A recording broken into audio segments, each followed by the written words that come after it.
지금부터 여러분은 믿을 수 없는 광경을 목격하게 될 것입니다. 쓰레기가 진짜로 돈이 됐습니다. 인도네시아 외곽 30년 넘게 아무도 거들떠보지 않던 작은 마을에 갑자기 돈이 쏟아지기 시작했습니다. 아이들이 병들고 하루 한 끼도 힘들었던 그곳이 이젠 쓰레기로 학교를 짓고 우물을 파고 병원을 세우고 있습니다. 그런데 이 기적의 중심엔 놀랍게도 대한민국이 있었습니다. 과연 한국은 어떻게 세계가 포기한 땅에서 기적을 만들었을까요? 지금 그 놀라운 이야기를 공개합니다. 잠깐 그 전에 1초 만에 누를 수 있는 구독, 좋아요 버튼을 꼭 눌러주신다면 영상 제작하는데 큰 힘이 됩니다. 그럼 영상 시작하겠습니다. 저는 라미라 싱입니다. 런던에서 태어나고 자란 인도계 영국인 여성이에요. 환경운동가로 일하고 있죠. 할머니가 돌아가신 후에야 알게 된 사실이 있었습니다. 할머니의 고향이 인도네시아 자카르타 외곽에 있다는 것이었어요. 자카르타 외곽 북가시 시에 있는 반타르 게방이라는 지역이었습니다. 동남아 최대 쓰레기 매립지가 있는 곳이었죠. 유품을 정리하다가 발견한 낡은 편지 때문이었습니다. 인도네시아에서 온 편지였어요. 할머니 고향이 인도네시아였구나. 할머니 유골을 그곳에 묻어드리고 싶어서 처음 인도네시아로 떠났습니다. 공항에서 택시를 타고 2시간을 달렸어요. 반타르 게방이요? 진짜 거기 가시려는 거예요? 택시 기사가 의아해했습니다. 하지만 더 이상 묻지 않고 차를 몰았죠. 도시 풍경이 점점 사라지더니 황폐한 땅이 나타났어요. 포장도로가 끝나고 비포장길이 시작됐습니다. 저기가 바로 반타르 게방이에요. 동남아 최대 쓰레기산이 있는 곳이죠. 택시 기사가 말했을 때 저는 말문이 막혔어요. 제가 본 건 마을이 아니었습니다. 거대한 쓰레기 산이었어요. 산처럼 높이 쌓인 온갖 폐기물들. 그 옆에 붙어있는 판자촌 같은 곳이 바로 반타르 게방 마을이었죠. 차에서 내리자마자 코를 찌르는 악취가 몰려왔습니다. 썩은 음식물과 화학 냄새가 뒤섞인 지독한 냄새였어요. 우엑. 구토가 나왔습니다. 택시 기사가 물티슈를 건네주면서 말했어요. 처음엔 다들 그래요. 며칠 있으면 적응돼요. 적응이라는 말이 더 충격적이었죠. 아이들이 맨발로 쓰레기를 밟고 뛰어다니고 있었어요. 플라스틱 조각들이 발가락 사이로 파고들어도 아무렇지 않은 듯 웃고 있었습니다.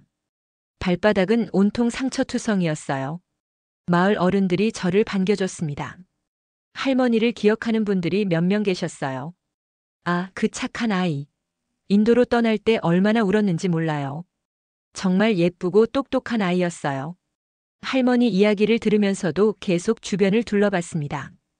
오두막 같은 집들, 갈색으로 변한 우물물, 온몸에 발진이 난 아이들의 모습이 눈에 들어왔어요. 할머니 유골을 묻는 의식을 마치고 런던으로 돌아가려던 참이었습니다. 그런데 한 아이가 제게 다가왔어요. 자흐라라는 7살 여자아이였죠. 언니, 어디 가요? 런던으로 돌아가야 해. 런던이 어디예요? 그 순간 깨달았습니다. 이 아이들에게는 이곳이 전부라는 걸 말이에요. 쓰레기 냄새와 오염된 물이 당연한 일상이었죠. 자흐라가 갈색 우물물을 한 모금 마시는 걸 봤어요. 그리고는 아무렇지 않게 웃으면서 다른 아이들과 뛰어다녔습니다. 나는 여기에 머물 겁니다. 그렇게 말하고 나서야 제 마음이 정해졌다는 걸 알았어요. 할머니의 고향을 그냥 떠날 수는 없었습니다. 이 아이들을 그냥 둘 수도 없었고요. 환경운동가로서 제가 해야 할 일이 바로 여기에 있었어요. 반타르 게방 마을에서 첫날 밤을 보냈습니다. 마을 이장님 집 작은 방을 빌려주셨어요. 판자로 만든 벽 사이로 바람이 새어들어왔죠. 새벽에 깨어보니 아이들 소리가 들렸습니다. 밖으로 나가보니 자흐라와 친구들이 우물가에 모여 있었어요. 언니, 일어났어요? 자흐라가 저를 보고 손을 흔들었습니다. 아이들은 플라스틱 통에 물을 받고 있었어요. 가까이 가서 우물을 들여다봤죠. 물이 갈색이었습니다. 마치 진흙탕 같았어요. 그런데 아이들은 그 물을 당연하다는 듯 받고 있었습니다. 자흐라야, 이 물 마셔도 괜찮아? 네. 우리 늘 이 물 마셔요. 자흐라가 환하게 웃으면서 대답했어요. 그러더니 갑자기 고개를 갸웃하며 물었습니다.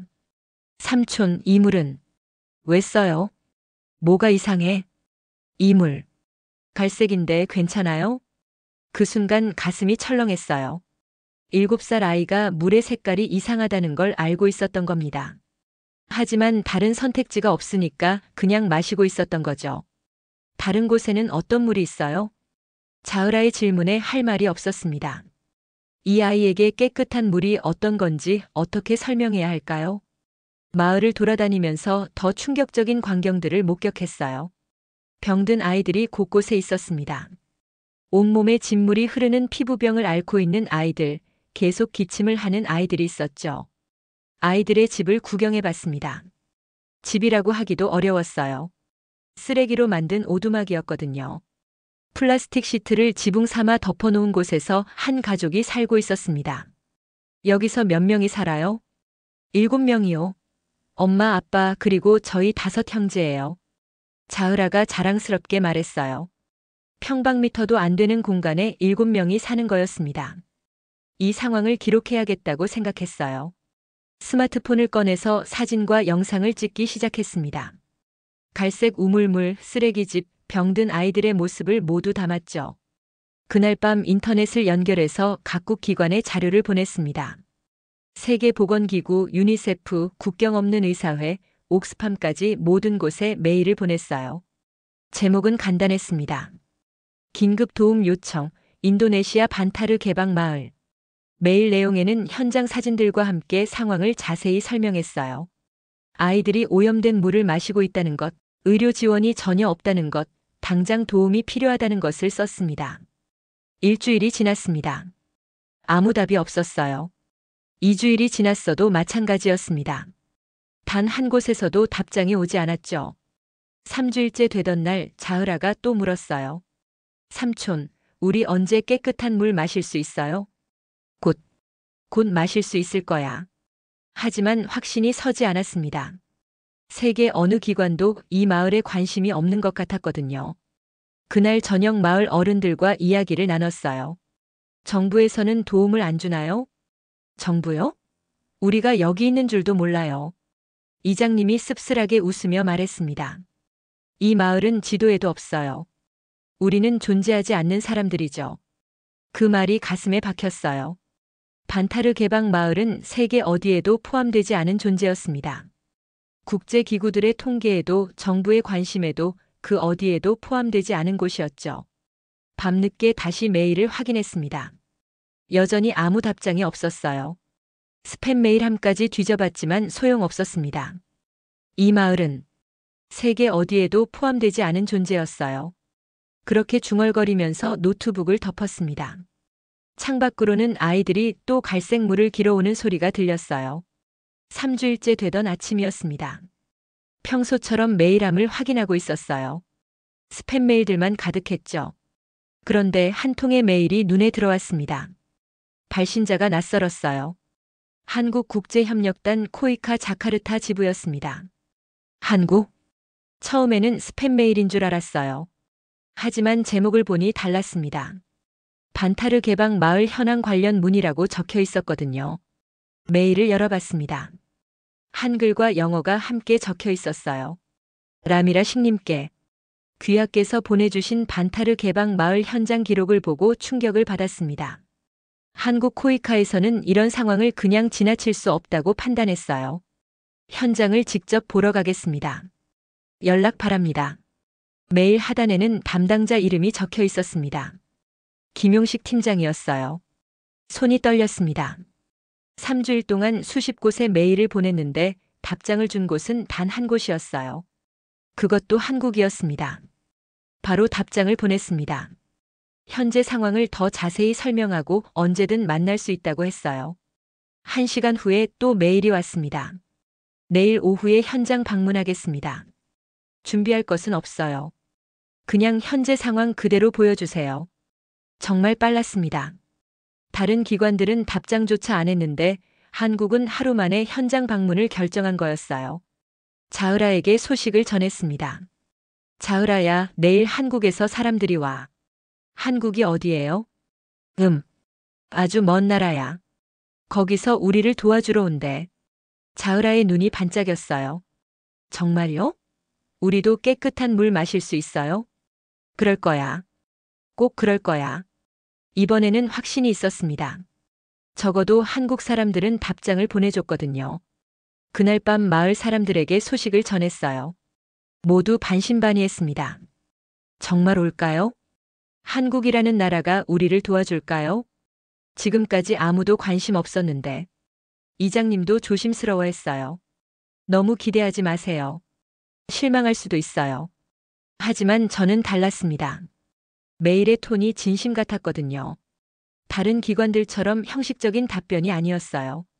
다음 날 오후 2시쯤이었습니다. 흰색 승합차 한 대가 마을로 들어왔어요. 차에서 3명이 내렸습니다. 한국 사람들이었어요. 모두 작업복을 입고 있었습니다.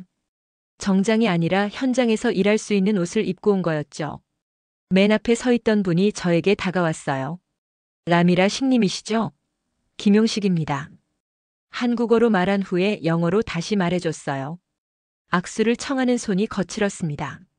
사무실에서만 일하는 사람의 손이 아니었어요. 와주셔서 정말 감사합니다. 당연한 일이에요. 현장을 보여주세요. 김용식 팀장은 별다른 인사말 없이 바로 본론으로 들어갔습니다.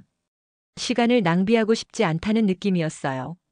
우물가로 안내했습니다. 갈색 물을 보자 3사람 모두 표정이 굳었어요. 아이들이 이 물을 마신다고요? 네, 다른 선택지가 없어요. 그 순간 한 분이 무릎을 꿇고 물을 자세히 들여다봤습니다. 유민재 기술자였어요. 작은 통에 물을 받아서 냄새를 맡아봤죠. 이건 완전히 오염됐네요. 3번째 분은 박유나 통역관이었어요. 아이들과 눈을 맞추며 인사했습니다. 안녕하세요. 자으라가 수줍게 대답했어요. 안녕하세요. 그 모습을 보면서 가슴이 뭉클했습니다. 세상은 조용했지만 한국은 들었어요. 그리고 정말로 왔습니다. 세상은 조용했지만 한국은 들었습니다. 그날 저녁 김용식 팀장이 말했어요. 내일부터 본격적인 조사를 시작하겠습니다. 일주일 정도 걸릴 것 같아요. 정말 도와주실 건가요? 우리가 여기 온 이유가 그거니까요. 단순하고 명확한 대답이었습니다. 거창한 말은 없었어요. 하지만 그 말 한마디가 3주일간의 절망을 날려버렸습니다. 다음 날 아침 7시에 한국팀이 다시 왔습니다. 이른 시간인데도 3사람 모두 활기차 보였어요. 김용식 팀장이 큰 가방을 들고 있었습니다. 유민재 기술자는 드론 케이스를 메고 있었죠. 박유나 통역관은 아이들을 위한 과자를 들고 있었어요. 오늘은 정밀 조사를 하겠습니다. 김용식 팀장이 말했어요. 그러더니 가방에서 여러 장비들을 꺼냈습니다. 물 측정기, 토양 채취기, 공기질 측정기까지 있었어요. 가장 인상 깊었던 건 3사람 모두 아무 말 없이 장갑부터 꼈다는 거였습니다. 현장에 오자마자 바로 일할 준비를 한 거예요. 저희도 도와드릴까요? 괜찮습니다. 저희가 할게요. 김용식 팀장은 정중하게 거절했어요. 전문적인 일이라 위험할 수 있다는 뜻이었죠. 유민재 기술자가 드론을 띄웠습니다.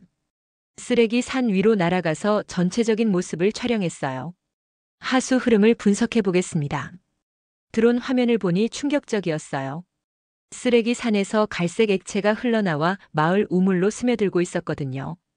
그동안 아이들이 마신 물이 쓰레기 침출수였던 겁니다. 박유나 통역관은 아이들과 대화하고 있었어요. 자으라에게 무릎을 꿇고 눈높이를 맞춰서 이야기했습니다. 자으라야, 평소에 배가 아픈 적 있어? 네, 자주 아파요. 언제부터 아팠어? 기억 안 나요. 늘 아팠어요. 박유나 통역관의 표정이 어두워졌어요. 저에게 와서는 심각한 표정을 지었습니다.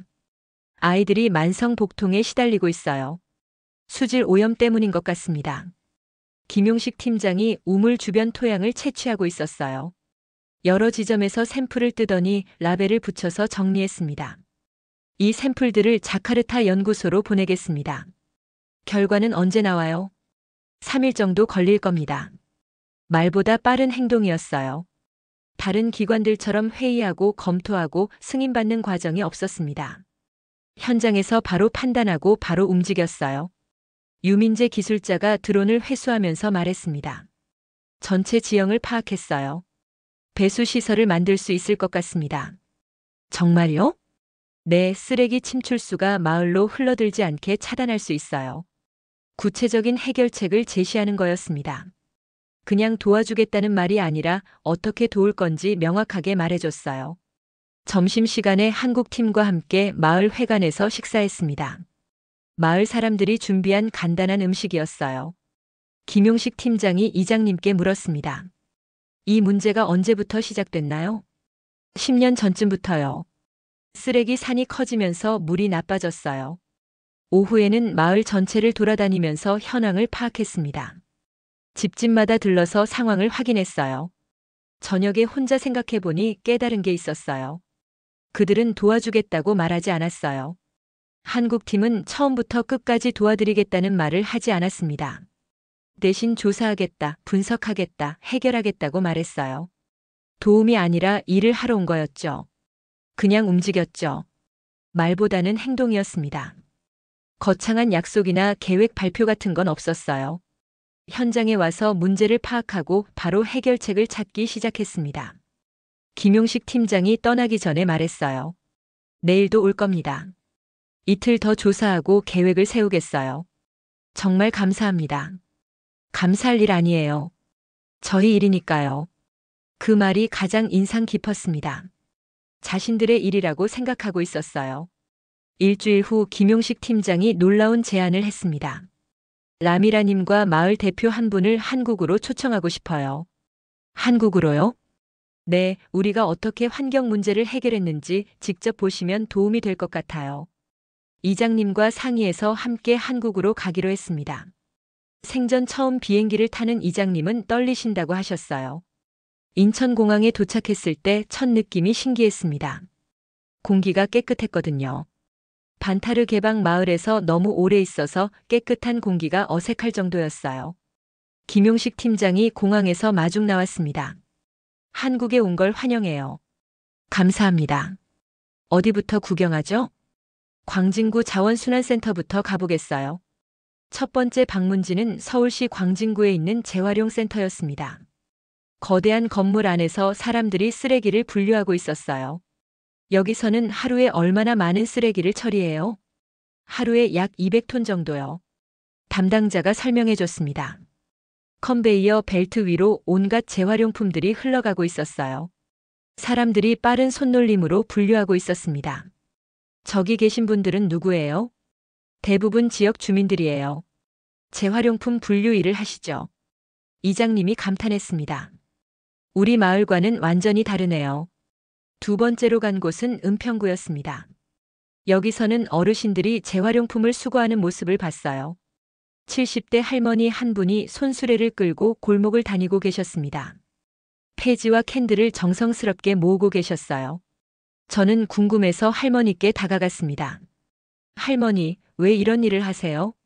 할머니가 환하게 웃으시면서 대답하셨어요. 이건 나의 몫이야. 내가 사는 곳이니까. 그 말이 가슴에 박혔습니다.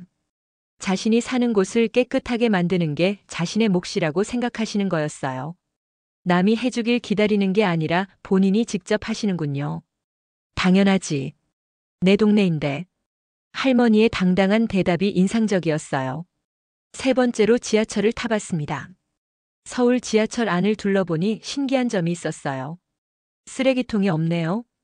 네, 대부분 역에는 쓰레기통이 없어요. 김용식 팀장이 설명했습니다. 그럼 사람들이 쓰레기를 어떻게 해요? 집에 가져가서 버려요. 이장님이 놀랐습니다. 정말요? 그럼 지하철이 더러워지지 않나요? 실제로 지하철 안을 보니 깨끗했어요. 쓰레기통이 없는데도 바닥에 쓰레기가 거의 없었습니다. 사람들이 자기 쓰레기는 자기가 책임진다고 생각해요. 김용식 팀장의 설명을 듣고 깨달았습니다. 서울 사람들은 쓰레기를 남의 탓으로 돌리지 않는다는 걸 말이에요. 네 번째로 홍대 앞 거리를 걸어봤습니다. 수많은 사람들이 다니는 번화가였는데도 거리가 깨끗했어요. 여기도 쓰레기통이 별로 없네요. 네, 하지만 사람들이 아무데나 버리지 않아요. 실제로 젊은 사람들이 음료수를 마시고 나서 빈 컵을 들고 다니는 모습을 봤습니다. 쓰레기통을 찾아서 버리려고 하는 거였어요. 여기 사람들은 정말 의식이 높네요. 이장님이 감탄하셨습니다.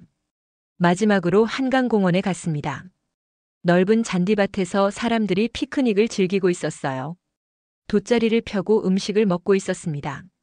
신기한 건 사람들이 떠날 때였어요. 자신들이 사용한 자리를 깨끗하게 치우고 가는 거였습니다.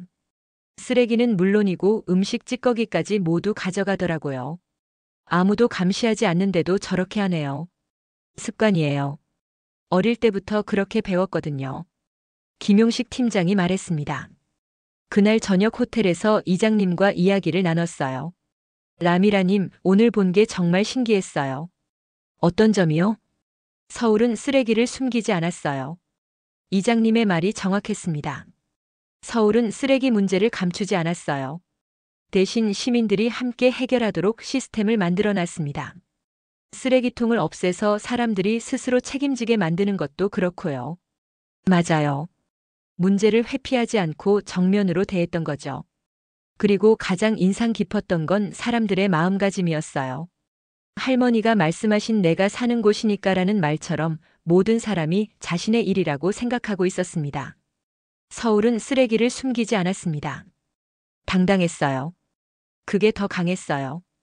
그날 밤 침대에 누워서 생각했습니다. 반타르 개방 마을도 이렇게 될 수 있을까요? 사람들이 스스로 문제를 해결하는 마을이 될 수 있을까요?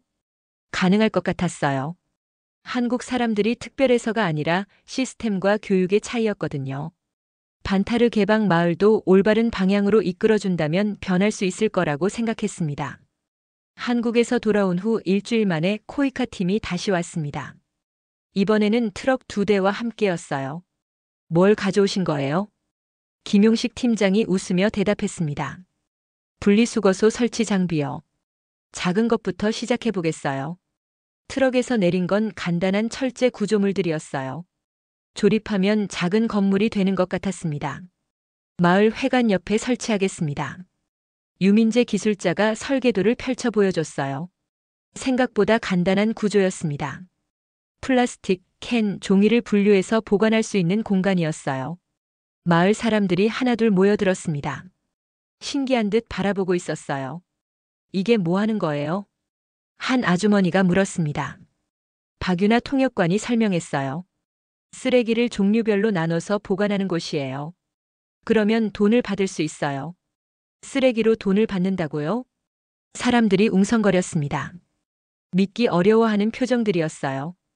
김용식 팀장이 자으라를 불렀습니다. 자으라야, 여기 와봐. 자으라가 조심스럽게 다가왔어요. 이 플라스틱 병을 여기에 넣어봐. 자으라가 플라스틱 병을 분리수거함에 넣었습니다.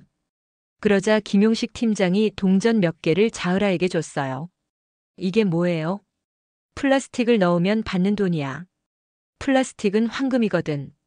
자으라의 눈이 동그래졌어요. 정말요? 쓰레기가 황금이에요? 응, 버리는 게 아니라 모으는 거야. 그날부터 아이들과 함께 플라스틱은 황금이다 캠페인을 시작했습니다. 아이들이 마을 곳곳에서 플라스틱을 주워 모으기 시작했어요. 하지만 문제가 있었습니다. 어른들의 반발이 심했거든요. 너네가 여기에서 뭘 안다고? 우리가 수십 년 살아온 방식이 있어. 갑자기 와서 이래라 저래라 하지 마.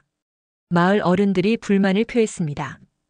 특히 나이 드신 분들이 더 그랬어요. 이장님도 곤란해하셨습니다. 사람들이 익숙하지 않아서 그래요. 시간이 필요할 것 같아요. 김용식 팀장은 포기하지 않았습니다. 그럼 저희가 직접 해보겠어요.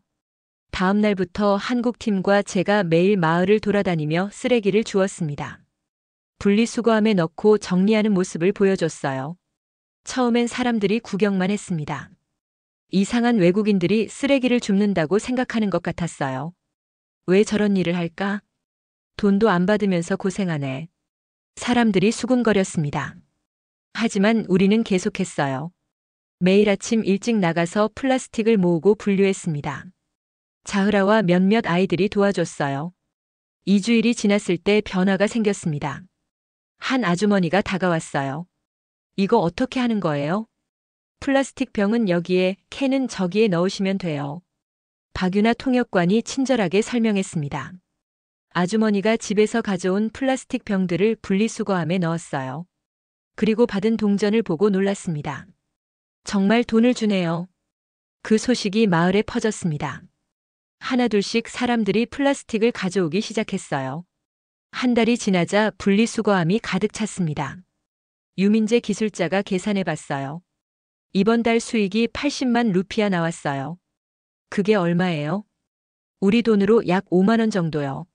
마을 사람들에게는 작지 않은 돈이었습니다. 하루벌이가 1만 루피아 정도였거든요. 이장님이 기뻐하셨어요. 이 돈으로 뭘 할까요? 마을에 필요한 걸 사시면 돼요.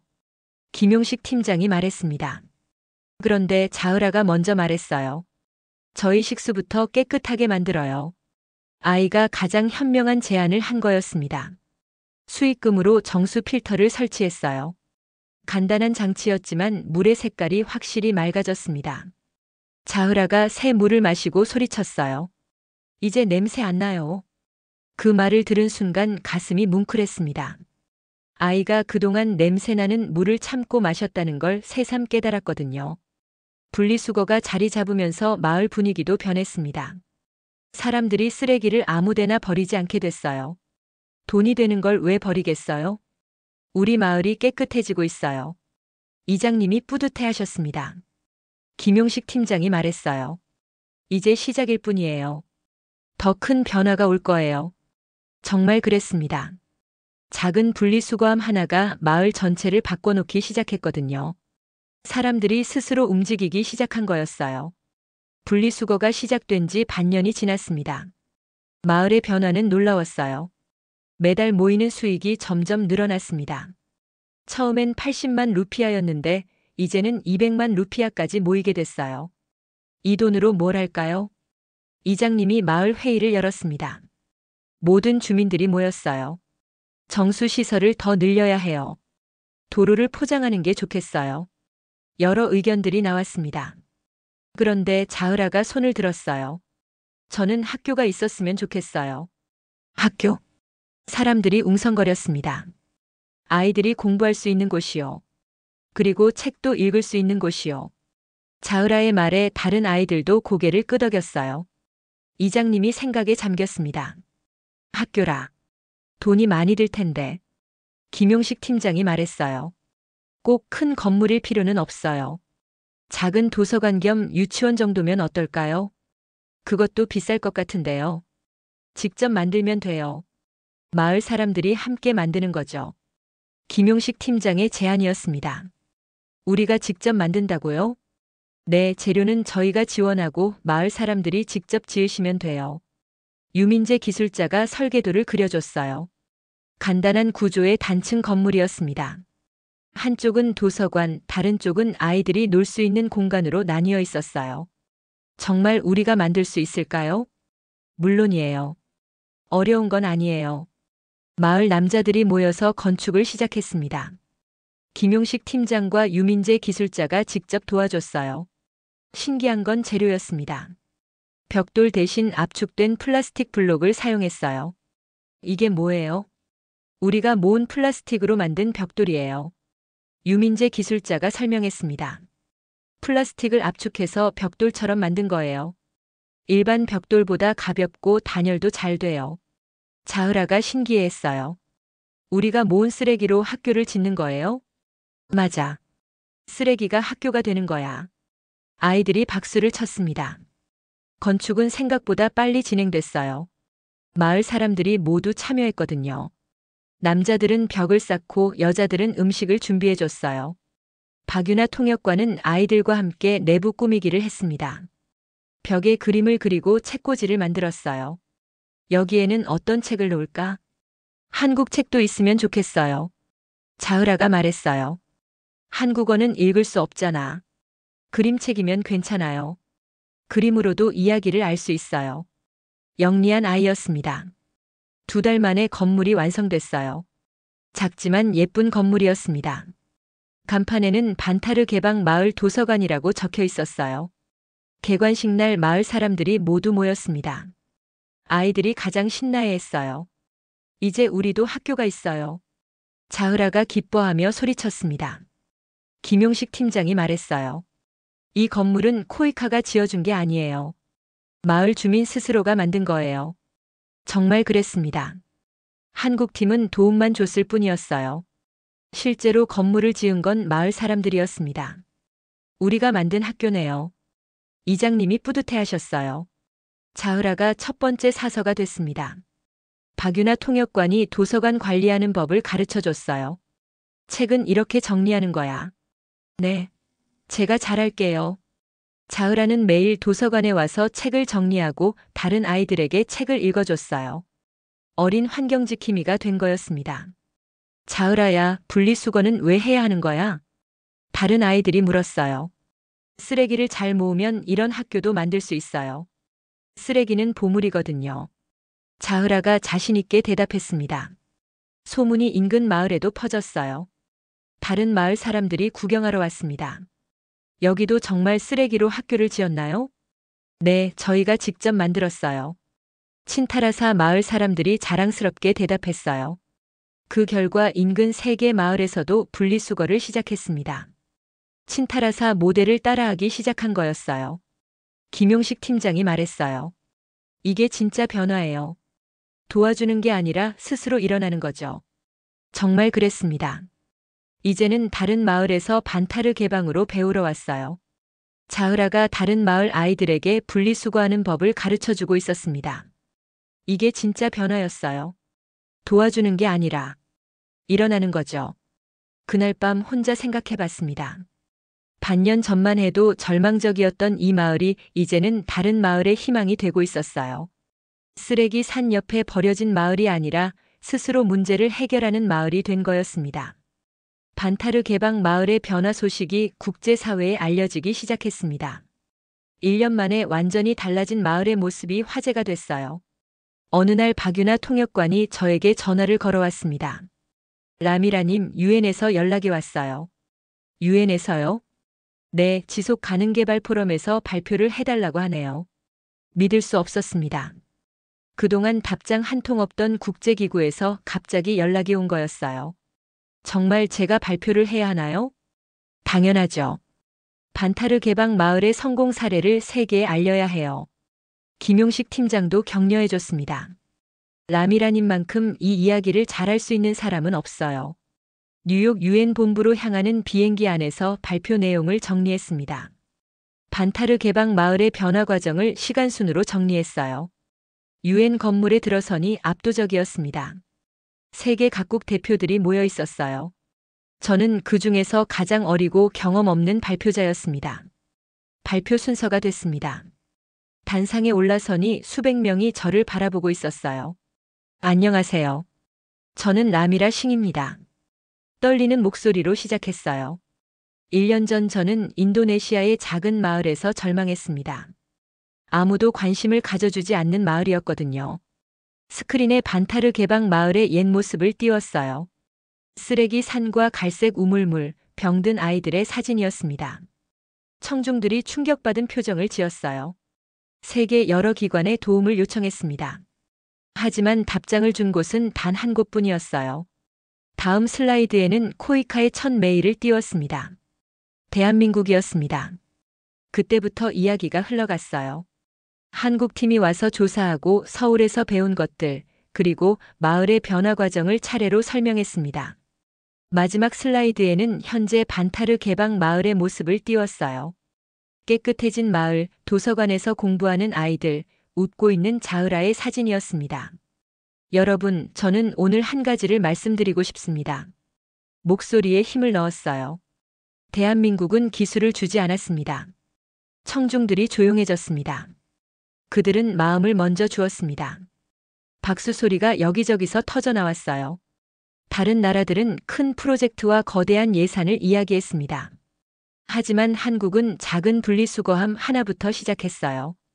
다른 나라들은 도와주겠다고 말했습니다. 하지만 한국은 함께 하자고 말했어요. 청중들이 고개를 끄덕이고 있었어요. 가장 중요한 건 이겁니다. 한국은 우리가 스스로 일어설 수 있도록 도왔어요. 의존하게 만든 게 아니라 독립할 수 있게 해줬습니다. 발표를 마치자 기립박수가 터져 나왔습니다. 5분 넘게 박수가 계속됐어요. 발표 후 여러 나라 대표들이 저에게 다가왔습니다. 정말 감동적인 이야기였어요. 한국의 접근법이 인상 깊네요. 우리도 그런 방식으로 도움을 주고 싶어요. 그런데 가장 기억에 남는 건 한국 대표단의 반응이었어요. 김용식 팀장도 와 있었거든요. 발표가 끝나고 김용식 팀장이 다가왔어요. 고생 많으셨어요. 아니에요. 사실을 말한 것뿐이에요. 라미라님 덕분에 반타르 개방 마을이 변할 수 있었어요. 아니에요. 한국 덕분이에요. 김용식 팀장이 고개를 저었습니다. 우리는 도구만 제공했어요. 진짜 변화는 마을 사람들이 만든 거예요. 그 말이 맞았습니다. 한국은 방법을 알려줬을 뿐이에요. 실제로 변화를 만든 건 자흐라 같은 아이들과 마을 사람들이었습니다. 발표를 마치고 호텔에 돌아와서 자흐라에게 영상통화를 걸었어요. 삼촌, 유엔에서 발표 잘했어요? 응, 잘했어. 자흐라 이야기도 많이 했어. 정말요? 저 유명해진 거예요? 자흐라가 웃으면서 말했어요. 우리 마을 이야기를 전 세계에 알렸어. 와, 그럼 다른 나라에도 우리 같은 마을이 생길까요? 그럴 거야. 분명히. 통화를 끊고 창밖을 바라봤습니다. 뉴욕의 밤 경치가 아름다웠어요. 할머니. 마을이 살아났어요. 혼자 중얼거렸습니다. 할머니가 그리워하던 고향이 이제는 희망의 상징이 되었어요. 한국은 정말 특별했습니다. 기술이나 돈이 아니라 진심을 먼저 보내준 나라였어요. 그리고 가장 중요한 건 사람들이 스스로 일어설 수 있도록 도와준 거였습니다. 그날 밤 일기에 썼어요. 오늘 전 세계에 말했다. 대한민국은 기술이 아닌 마음을 보냈다고. 그리고 그 마음이 한 마을을 완전히 바꿔놓았다고. 오늘의 사연은 여기까지입니다. 지금까지 감동사다리였습니다. 오늘도 우리 구독자님들의 가정에 따뜻한 행복이 가득하시길 진심으로 바라겠습니다. 감사합니다.